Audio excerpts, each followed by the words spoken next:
All right. Hey, everybody. I am setting up my bag and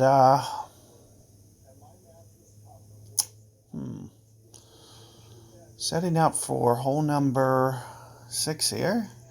I do believe I'm going to go at it with rock again. So, aside from rock, the only other three clubs you would need in your bag are a wedge, rough iron, and sand wedge. Those are what you need to focus on. So, put the things that you're most comfortable playing with in those categories. We are going to clear this out and you probably use a kingmaker. I'm not sure. So I only have a rock 7. Some of you might have a rock 8, and it's going to make your life a little bit easier because the target's going to be about 5 yards farther.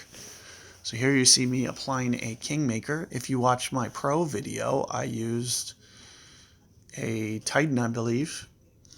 And so what I'm trying to do more than anything is kind of replicate that shot. I know what I did yesterday with the pro tournament.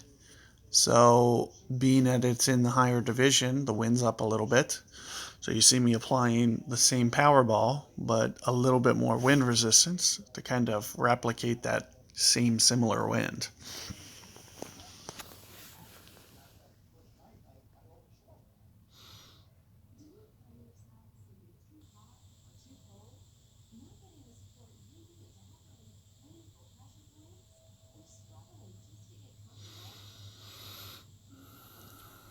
And you can see if you are going to take 4. Now see, I think so. You should go left here no matter what. Worst case scenario, you're going to clip a tree branch, for example. And even clipping a tree branch, you're probably going to have some forward momentum to where it still progresses on the other side of the trees, and you should have a clear view to the hole, especially with using a side spin ball. So you probably want to go with a high side spin ball here.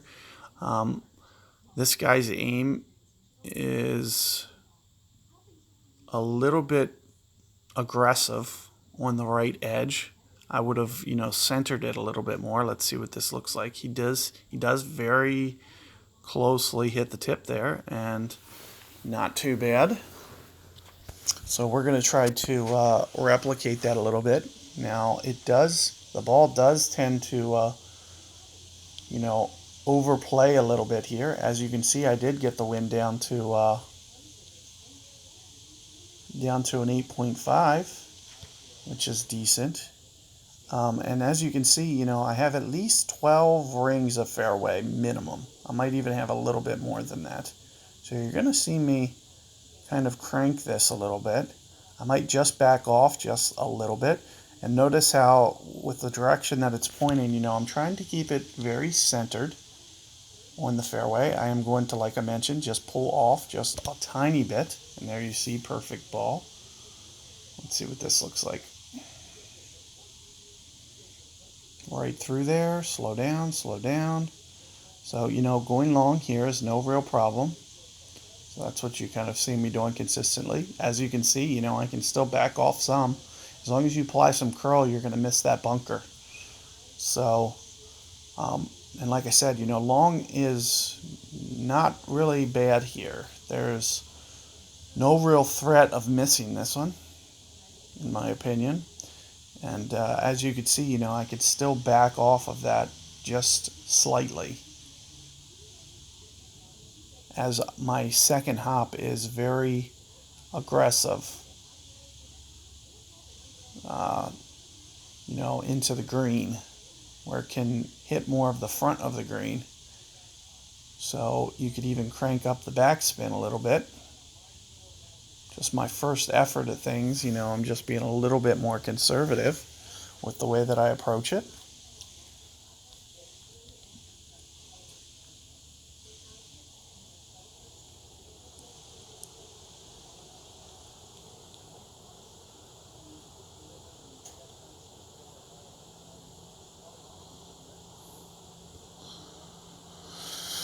So here, in terms of, let's size this up first. It looks like I'm going to be right around half club, maybe just a little bit inside half club. So maybe 3 per ring here. I'm going to go roughly 3 rings for the play. Right at this angle. That should be more or less perfect. Perfect ball. And you know, so far I've had very good success with this hole. As you can see, no real issue there. Getting the eagle, you just miss it long, pitch it in, and that's pretty much that hole. So, ooh, nice platinum. Yes! Thank goodness I went for that one. Now I feel a little bit better. But I'm still thinking about backing out on this score. I might wait around just a little bit, make sure that they're... Because now the worst that I can do is 7 under. So I got to start thinking about that in terms of backing out. So we'll see. I'm going to probably take a little break here. And I will finish this guide in a little bit for you guys. To see what guys can put up in terms of a score. Here you see another score right here, very similar to mine. And the scorecard is almost identical, except didn't get the albatross on 3. You know, 6 and 3 are going to be the holes that you want to kind of focus on for sure. And if you get that one bonus, it's really going to you know, put together a pretty nice round. So I would definitely be concentrating on, you know, trying to do very similar to what you see me doing in these videos, as they're kind of the norm and what I consider to be kind of the norm. So if you know, are not getting at least hole 6, you know, I think that's going to put you at a pretty big disadvantage. So good luck with getting hole 6, and I'll see you guys on the next video. Like I mentioned, I will take just a small break here just to kind of see how things progress a little bit, and see you guys on the next one.